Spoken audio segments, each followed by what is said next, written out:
حضرت سلمان فارسی رضی اللہ تعالیٰ جو کئی بادشاہوں کے در پہ بک بک کے مصطفیٰ کے غلام بنے، جب بکتے ہوئے در مصطفیٰ پہ پہنچے ہیں نا، حضور نے وہ مقام دیا، فرمایا آج کے بعد سلمان محمد کی آل میں داخل ہے۔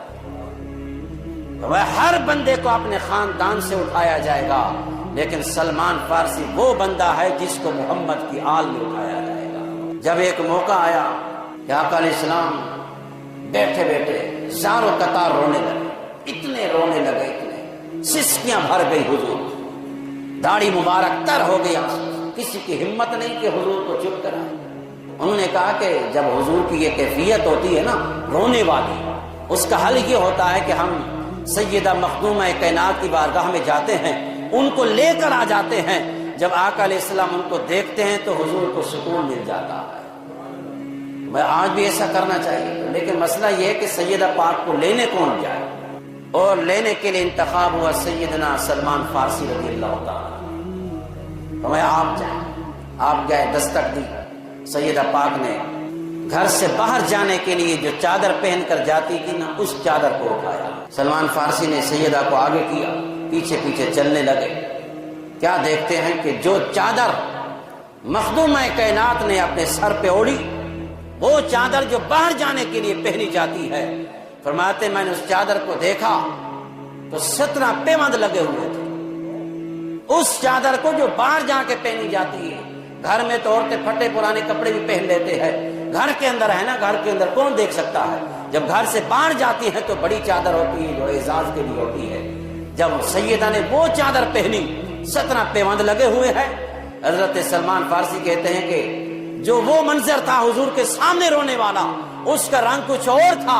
جو مخدومہ کائنات کی چادر کو دیکھا، یہاں رونے کا انداز کچھ اور ہو گیا۔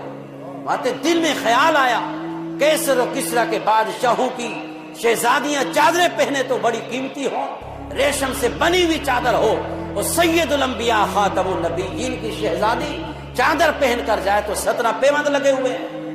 فرماتے سسکیاں بھرتے ہوئے آیا حضور کی بارگاہ میں، اور رب کی بارگاہ میں دعا کرتے ہیں، یا اللہ اپنے محبوب کی شہزادی کو چادر تو ایسی عطا فرما دے جس پہ کوئی پیوند لگا ہوا تو نہ ہو۔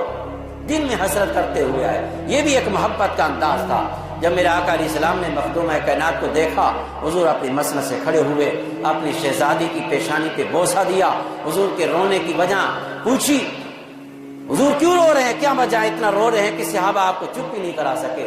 تو میں بیٹی آج ایک ایسی آیت مبارکہ میرے اوپر اتری ہے جس میں یہ بتایا گیا ہے کہ اے محبوب آپ کے ہر امتی کو پل صراط سے گزر کے جنت میں جانا، تلوار سے تیز ہے، بال سے باریک ہے، جہنم کی پشت کے اوپر اس کو بچھایا گیا ہے، اس سے گزر کے جنت میں جانا ہوگا۔